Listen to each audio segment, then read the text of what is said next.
Commander-in-Chief, my highest priority is the security of the American people. And I've made it clear that those who threaten the United States will find no safe haven.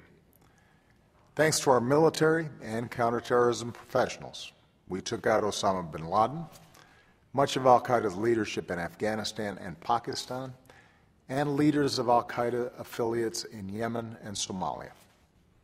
We've prevented terrorist attacks, saved American lives, and made our homeland more secure. Today, the terrorist threat is more diffuse from al-Qaeda affiliates and other extremists, like ISIL in Syria and Iraq. As I said this week, our intelligence community has not yet detected specific ISIL plots against our homeland, but its leaders have repeatedly threatened the United States. And if left unchecked, these terrorists could pose a growing threat beyond the Middle East, including to the United States. So we're staying vigilant, and we're moving ahead with our strategy to degrade and ultimately destroy this terrorist organization.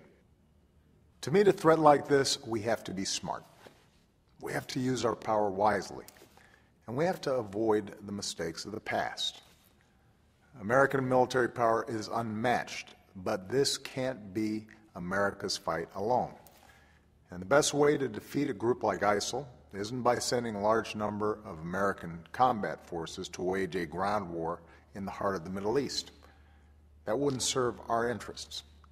In fact, it would only risk fueling extremism even more.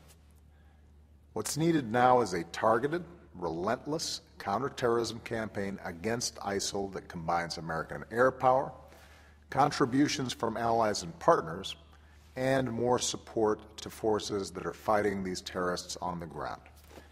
And that's exactly what we're doing. We're moving ahead with our campaign of airstrikes against these terrorists, and we're prepared to take action against ISIL in Syria as well.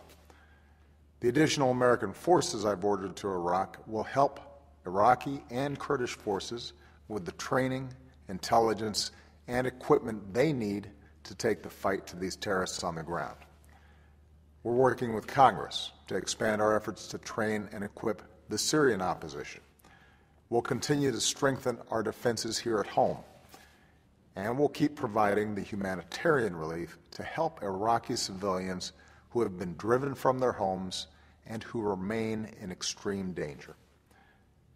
Because we're leading the right way, more nations are joining our coalition. This week, Arab nations agreed to strengthen their support for the new Iraqi government and to do their part in the fight against ISIL, including aspects of the military campaign. Saudi Arabia will join the effort to help train and equip moderate Syrian opposition forces.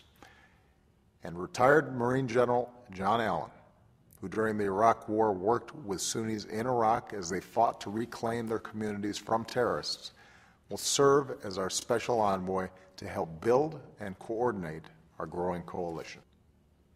Today, every American can be proud of our men and women in uniform who are serving in this effort. When our airstrikes helped break the siege of the Iraq town of Amirli, one Kurdish fighter on the ground said, "It would have been absolutely impossible without the American planes." One resident of that city said, "Thank you, America." Today we're showing the world the best of American leadership.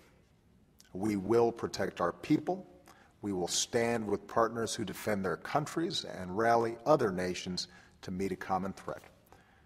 And here at home, 13 years after our country was attacked, we continue to stand tall and proud because we are Americans and we do not give in to fear.